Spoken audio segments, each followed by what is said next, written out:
राधा रानी तो भगवान कृष्ण का ही एक रूप है।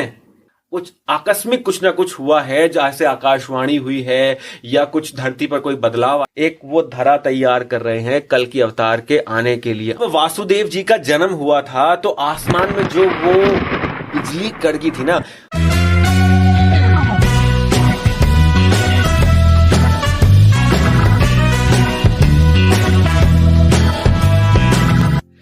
इंद्र उन्हें बलि बोलते थे कि इनके पास इतना बल है कि ये महाबल है इनके पास। इंद्र का वज्र भी इन पर असर नहीं करता, महाबली है ये। ठीक है, एक वो था। एक वज्रांग नाम का एक भक्त था भगवान शिव का, जिसने भगवान शिव की तपस्या करके अपने अंग को वज्र के बराबर का मजबूत बना लिया था। सबसे बड़ा अस्त्र वज्र है। भगवान कृष्ण ने गीता में कहा है कि अस्त्रों में मैं वज्र हूं। सबसे बड़ा अस्त्र, सबसे महान अस्त्र वो है। अब जब हनुमान जी को वज्र लगा, उनकी हनु टूटी, हल्की सी टेढ़ी हुई, जब वो धरा पर गिरे तो इंद्रदेव ने सबसे पहले बोला इनका बल तो महाबली की तरह है और अंग जो है वज्रांग की तरह है, वज्रांग बली है। वहां से नाम पड़ा हनुमान जी का वज्रांग बली। बजरंग नहीं पड़ा, बजरंग तो अपभ्रंश हो गया। अब लोग कहने लगे हैं कि हनुमान जी ने सिंदूर लगा लिया था तो उनके रंग की वजह से उनका नाम बजरंग बली हो गया, पर वो अपभ्रंश है। ये मेरा मानना है। देखो, मैं एक बहुत ही बेवकूफ इंसान हूं। मैं बहुत अकलमंद नहीं हूं, मैं बहुत बेवकूफ इंसान हूं। मेरे अंदर कुछ भी ज्ञान नहीं है। मैं बहुत ज्ञानी महात्मा संत कुछ भी नहीं हूं। मैं तो बुद्धिहीन हूं। मेरे अंदर कोई नहीं है। जो मेरी मान्यता है वो मैं बता देता हूं। मानना ना मानना सुनने वाले पर निर्भर करता है। मैं बहुत ज्ञानी महात्मा नहीं हूं, ना ही मुझे ज्ञानी बनना है, ना मैं ज्ञानी हूं, ना मेरे को ज्ञानी बनना है। हानि, पर आपके माध्यम से हम जान पा रहे हैं चीजों को। जो जान रहा है, मान रहा है, अच्छा है। बाकी सब कल्पना है और मैं खुद भी कल्पना हूं। आप सत्य हो। जो भी मुझे देख रहे हैं ना, वो सत्य है। उनके सामने जो बैठा है घोर कल्पना। मुझसे बड़ी कल्पना आपको नहीं देखने को मिलेगी, क्योंकि हम सबको कल्पना ही मानते हैं। नहीं, पर जो आप कर रहे हैं, मतलब हम सिर्फ सोच सकते हैं और आप कर रहे हैं। तो मैंने, मतलब जैसे कि मुझे थोड़ा बहुत पता है आपके बारे में, वीडियो से ही पता है, ज्यादा कुछ वो नहीं है कि आपने पहले एनिमल फीडिंग से रिलेटेड कुछ। हाँ, पहले मैं जानवरों के प्रति मेरा प्रेम बहुत रहा है, शुरुआत से रहा है। गाय, गौ माता हो गई और श्वान हो गए और भी हो गए। मैं सांपों से बहुत डरता था, पर अब मेरा वो डर भी निकल गया धीरे धीरे। मैं एक बार एक जंगल में घूम रहा था, कैमरा हाथ में ऐसे पकड़ा हुआ था, तो मैं गिरा हूं कहीं। मैं जब भी बोलता हूँ ना, तो मैं ऐसी एनर्जी से बोलता हूँ कि मैं भूल जाता हूँ कि मेरे आस पास क्या है। ठीक है, तो मैं पहाड़ पे जा रहा था, ऐसे मैंने कैमरा पकड़ा हुआ है और मैं कहीं गिरा। कैमरा तो है ही नहीं मेरे पे, ये फोन ये जो है मैंने पकड़ा हुआ था सेल्फी स्टिक में, और ऐसे मैं गिरा हूं तो फोन मेरा वहां गिरा है, मैं इस तरफ गिरा हूं पेड़ के। जब इस पेड़ के नीचे गिरा तो एक काले रंग का सांप मेरे ऊपर गिर पड़ा। मुझे नहीं पता वो क्या कर रहे थे पेड़ के ऊपर। सांप चढ़ जाते हैं वैसे पेड़ के ऊपर, मुझे ये भी नहीं पता था। काले रंग का सांप मेरे ऊपर गिरा है। अब वो यहाँ जब गिरा है मेरे गले पे, तो वो आधी उसकी पूंछ यहाँ तक आई है और बाकी शरीर को उसका नीचे यहाँ मेरे इस हिस्से पे गिरा है। मैं सांप से बहुत डरता हूँ। मुझे रेप्टाइलोफोबिया एक चीज होती है, वो मुझे है। जब मेरे ऊपर गिरा है तो पहली बात तो मैंने माना ही नहीं कि मेरे ऊपर सांप गिरा है, क्योंकि मैं मानने को तैयार नहीं था कि मेरा आज अंतिम दिन है। आज मैं अंतिम दिन है इस ब्लॉगर का। जब सांप मेरे ऊपर गिरा है तो वो रेंगने लगा, तो मुझे देखा है और देख के मेरी आंखों में बस मैंने ऐसे सर को अपने पीछे पेड़ पे गिरा लिया। आप कुछ समझ नहीं आता उस समय, ये काट लेगा, खत्म हो जाएगी कहानी। मैं एक जंगल में हूँ, पहाड़ के 2-3 किलोमीटर ऊपर, मेरी गाड़ी बहुत नीचे खड़ी है पहाड़ के नीचे, रानी खेत के पास की बात बता रहा हूँ आपको। पहाड़ के एक नीचे मेरी गाड़ी खड़ी है। माता पिता को मेरे पता नहीं मैं कहाँ घूम रहा हूँ, किस जंगल में हूँ। ठीक है, फोन मेरा साइड में पड़ा हुआ है, यहाँ कोई आता जाता है नहीं, कुछ नहीं पता क्या होने वाला है। अंत है आज जीवन का। मैं बस सर ऐसे मैंने पटक लिया पीछे पेड़ के ऊपर, सांप रेंगते हुए निकल गया। पहले तो मैंने देखा कि कांटा कहां पर है। मैं मनुष्य हूं यार, बिल्कुल सही बात। डर सबको लगता है। बिल्कुल। अगर ये बोलो कि नहीं तुम डरते नहीं हो, झूठ है। सबसे डरपोक इस दुनिया में कोई है तो वो मैं हूं। सबसे डरपोक मैं ही हूं। मुझे गुफा के अंदर जाने में बहुत घबराहट होती है। ऐसा लगता है कि मेरा दम घुट जाएगा, मर जाऊंगा। क्या होता है वो क्लास्ट्रोफोबिया, कुछ ऐसा होता है। वो मुझे है नहीं हालांकि, लेकिन डर लगता है यार गुफा के अंदर। बिल्कुल सही। लेकिन करना तो है ना, मैं नहीं करूंगा, कोई और करेगा। तुम आपका जितना मुझे मिशन क्या है, करना। मतलब इसके पीछे? मेरा कोई मिशन नहीं है, मेरा केवल एक मिशन है कि जो आगे आने वाली पीढ़ी, जैसे आप हैं, आप बहुत यंग हैं, आगे आने वाली जो पीढ़ी है, आपके अगर पुत्र आपसे कोई प्रश्न करते हैं भगवान श्री राम को लेके, उनके चरित्र को लेके, उन जगहों को लेके, और भगवान श्री कृष्ण को लेके, या माता रानी को लेके, या राधा रानी को लेके, किसी को कोई प्रश्न है ना, तो उस प्रश्न का सही उत्तर आपके पास हो, वो मेरे वीडियो के माध्यम से अगर एक पिता को मिल जाए कि हाँ यार ये सही है। कोई ये नहीं बोल सकता कि नहीं भगवान राम नहीं थे, काल्पनिक थे, कोई ये नहीं बोल सकता। अगर मेरी वीडियोस देख लेगा वो, प्रमाण साक्ष्य के साथ मिल जाएंगे।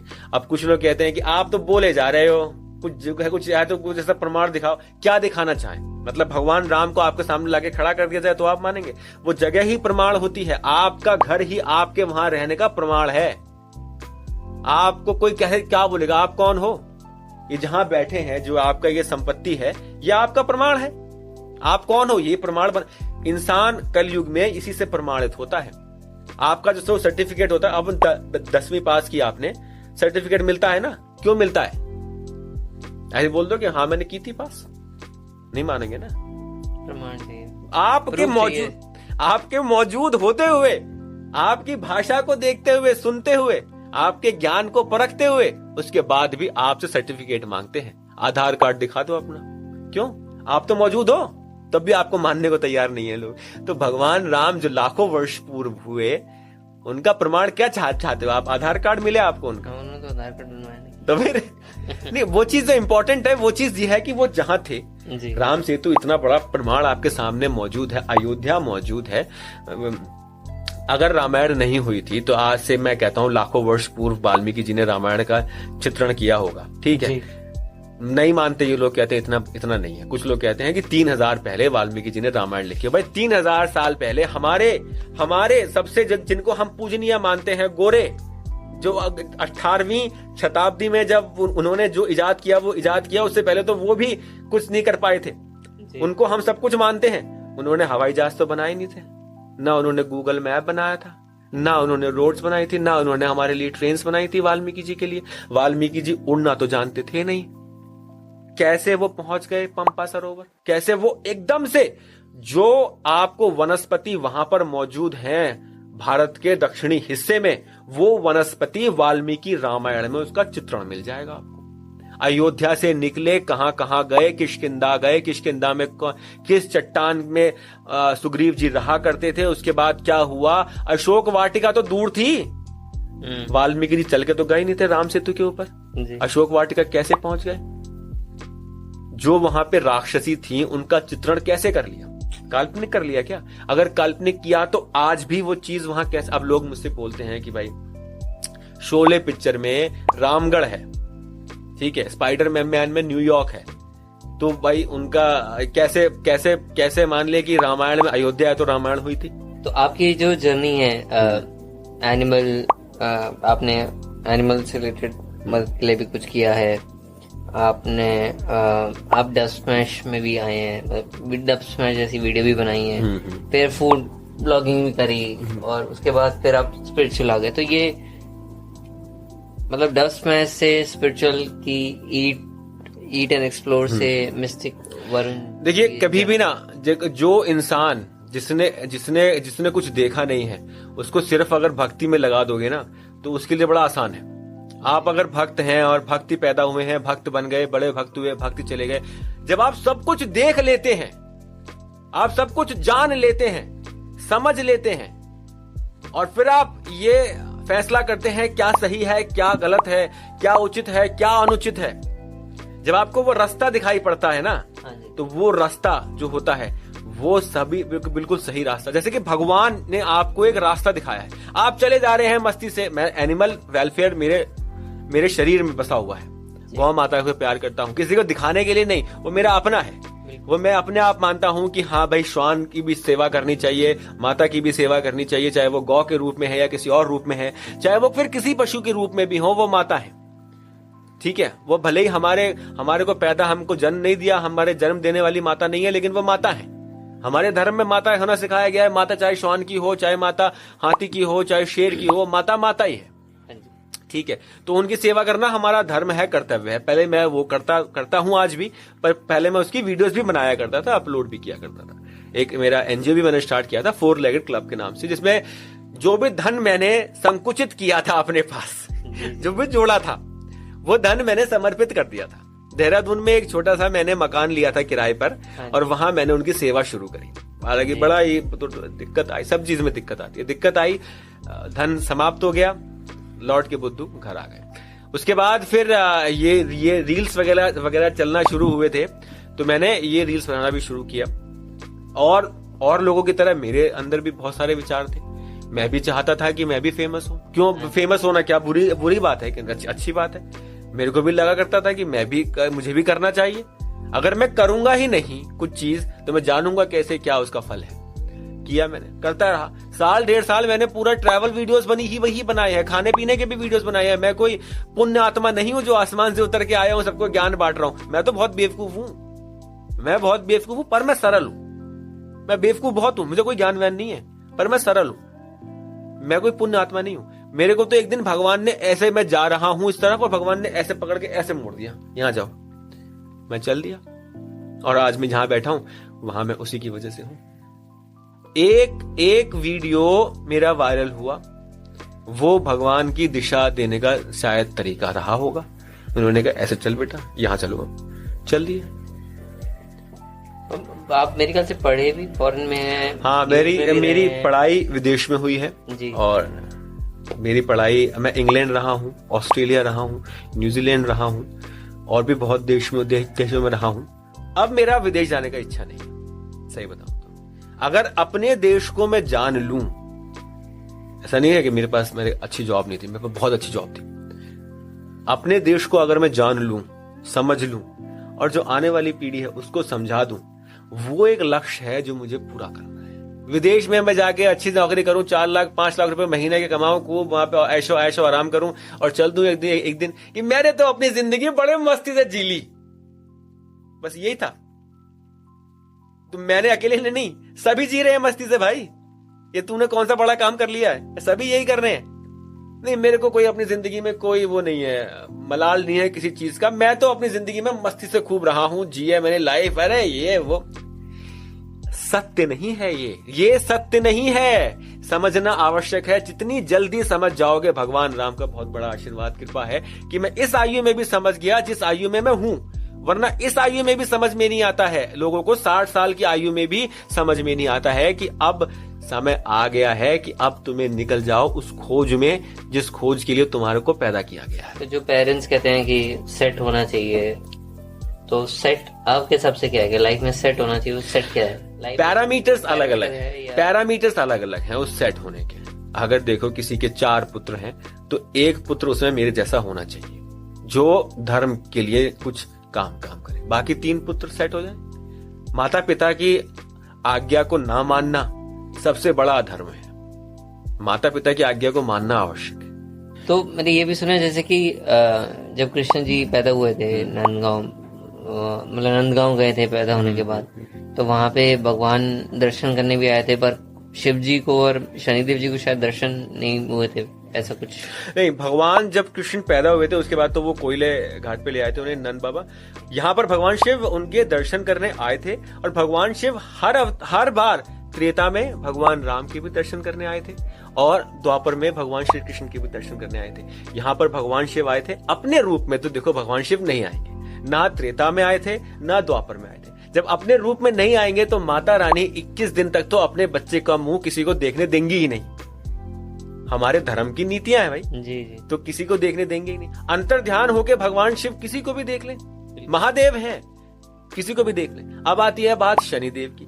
भाई शनिदेव की अगर दृष्टि किसी पर पड़ जाती है, शनिदेव वैसे तो पीपलाद जी के शाप की वजह से, आशीर्वाद की वजह से शनिदेव बालक पर कभी भी प्रभाव नहीं डालते हैं अपना। अगर आपने पीपलाद जी के बारे में सुना है तो पीपलाद जी का ही आशीर्वाद है जिसकी वजह से बालक पर, आजकल की माताएं हैं जो बोलती हैं कि अरे मेरे बच्चे पर शनि की दृष्टि पड़ी हुई है, ये है वो है। ऐसा कुछ नहीं होता है।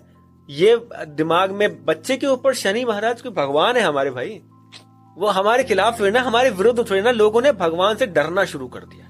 प्रेम नहीं करते हैं, भगवान से डरना शुरू कर दिया। तो अब क्या होता है कि मान्यता ये कहती है कि जब भगवान श्री कृष्ण का जन्म हुआ था, पृथ्वी पर जब अवतार लिया था, तो भगवान शिव आए थे, वो अपने रूप में नहीं आए थे, तो माता रानी ने उनको देखने नहीं दिया था, तो वो बाहर बैठे थे, जहां घर है आज भी आपको वहां पर साक्ष्य मिल जाते हैं उसके। अगर मानने वाला है, कोई नहीं मानने वाला तो बात अलग है। अब जहां तक शनि देव जी की धारणा है, उसमें बहुत सारी मान्यताएं हैं, अलग अलग, कुछ लोकल्स ने बना दी हैं। प्रमाण शास्त्रों में इस चीज का बहुत कम जगह उल्लेख मिलता है, अगर थोड़ा बहुत होगा भी तो आपको वो हरिवंश में मिलेगा, जिसमें ये मिलेगा कि जब शनि देव जी आए थे, तो जैसा कि आपने कहा कि भगवान कृष्ण कौवे के रूप में बन के शनि देव से मिलने वहां पर गए थे, पर ये सब मुझे लगता है कि ऐसा नहीं हुआ था कुछ भी। शनि देव जी जब अगर मिलने आए थे तो भगवान कृष्ण से वो 21 दिन बाद अपने आप मिले होंगे, और उनका प्रभाव वैसे भी कृष्ण भगवान पे तो पड़ना पॉसिबल संभव है ही नहीं। हाँ, नहीं, इंसान तो पर इंसान अंतर ध्यान होकर देखिए, एक बात होती है, जब भी कोई भगवान अवतार लेते हैं ना,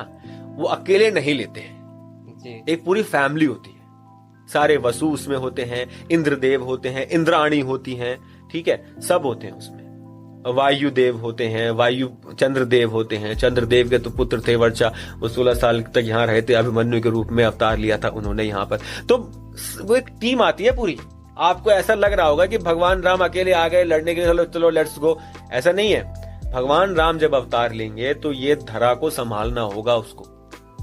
अगर महादेव धरा पे आ जाएं अपने पूर्ण रूप में, तो ये धरा रसातल में चली जाएगी, इतनी शक्ति है महादेव में। अगर वो पैर रख देंगे ना तो पृथ्वी बचेगी नहीं। इसलिए महादेव कभी भी अवतार लेते ही नहीं है पूर्ण रूप वाला। महादेव के रुद्र अवतार होते हैं या आंशिक, बहुत कम जो अंश के अवतार होते हैं, या वीरभद्र जैसे होते हैं जो जटाओं से आते हैं। बाकी महादेव का पूर्ण अवतार कभी नहीं लिया महादेव ने, जबकि पूर्ण अवतार भगवान विष्णु के भगवान श्री कृष्ण यहाँ पर आ चुके हैं, अवतार ले चुके हैं, लीलाएं भी की हैं, इस पृथ्वी को बचाया भी है, और मनुष्य की तरह ही सिखाने आए थे, सिखा कर गए हैं। जीवन जीने का तरह शैली सिखाने आए थे, किस तरह जीवन जीना है ये सिखाने आए थे, सिखा कर गए। अगर भगवान ऊपर बैठ के आसमान में सब कंट्रोल कर रहे हैं, हाँ भाई जादू करते हैं, इनको ये करते हैं, तो फिर वो भगवान नहीं हुए। हमारे बीच रह के टीम लीडर जो करता है ना, टीम लीडर की तरह भी भगवान बिहेव करते हैं। सबसे आगे चलना, सबको बताना है क्या करना है, क्या सही है क्या गलत है, ये सिखाना भी भगवान का ही काम है। अगर तुम्हें छोड़ दे पैदा करके जाओ बच्चे पैदा करो, भगवान किस चीज के रह गए फिर? आप खुद आओ, लीड करो, वी विल फॉलो, ये हमारे गॉड है। आप ये मोदी जी योगी जी कर रहे हैं, इनके मतलब धर्म से रिलेटेड आपको क्या लगता है, सही कर रहे हैं? जब भी अब आपको बताऊं, राजनीतिक तौर पे मैं बहुत सक्षम नहीं हूं कुछ भी चीज बोलने में, कोई कमेंट देने में, लेकिन मैं आपको एक छोटी सी चीज, सिंपल सी एक चीज बताता हूं।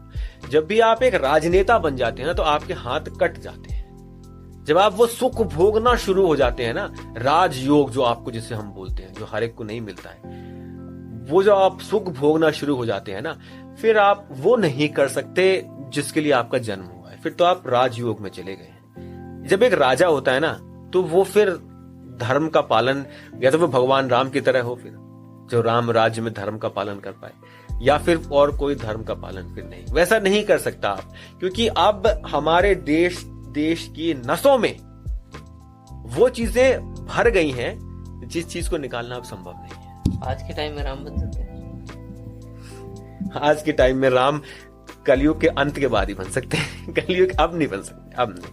आज के टाइम में राम चरित्र अपने अंदर लाना संभव नहीं है। ये मैं तो बहुत छोटा हूं इस मसले पे कुछ भी बोलने में, मैं तो इस पे कमेंट करने के लायक नहीं हूं। लेकिन हाँ, आज के समय में ना ही राम राज जा सकता है आज के समय में, जैसा ये आज का समय चल रहा है, ना ही कोई मनुष्य राम बन सकता है आज के समय। कोशिश कर सकते हैं, जैसे कि आज की जनरेशन, मतलब आप क्या टिप देंगे? जैसे कि एक टॉपिक है जिसपे ज्यादा लोग बात नहीं करते, लस्ट कंट्रोल कह सकते हैं। नहीं, लस्ट तो आप कंट्रोल कर सकते ही नहीं हो। अगर लस्ट है तो कंट्रोलिंग नहीं है। आप क्या करते हो, lust is not one single thing कि आपने आज कंट्रोल कर लिया और कल नहीं आएगी।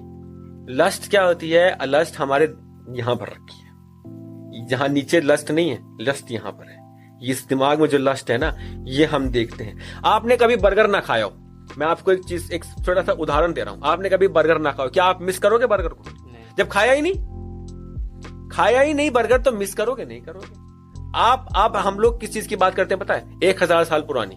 हम कहते हैं तुम लोग तो गरीब थे, तुम्हारे पूर्वज गरीब थे। बस 800 साल पहले का इतिहास जो मुगलों के साथ जिया है, 200 साल पुराना इतिहास जो गोरों के साथ जिया है, उसमें हमको इतना ज्यादा नीचे कर दिया गया है उस इतिहास में कि हम वो भूल गए जो 5000 साल पहले था। लस्ट इन्फ्लुएंस हो रहे हैं दुनिया से बाकी पर, और दुनिया बाकी वेस्ट कल्चर अब हमसे इन्फ्लुएंस हो रही है। वेस्ट कल्चर को ये समझ में आने लगा है कि मोक्ष कहाँ है।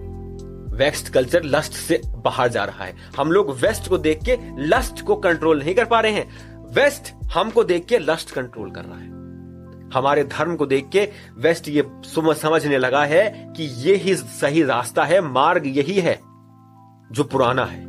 वेस्ट को ये बात धीरे धीरे समझ में आ रही है, लेकिन हमें नहीं समझ में आ रही है। हमें क्या दिखाई पड़ता है? हमें बर्गर दिखाई पड़ता है और साथ में दिखाई पड़ती है कोई गोरी लड़की, तो हमारा लस्ट दोनों के लिए ही एक प्रकार है, बर्गर के लिए भी और उस लड़की के लिए भी। दोनों तरीके, एक में हम भोग की भूख मिटा रहे हैं, एक में संभोग की भूख मिटाने की हमें कामना आ रही है।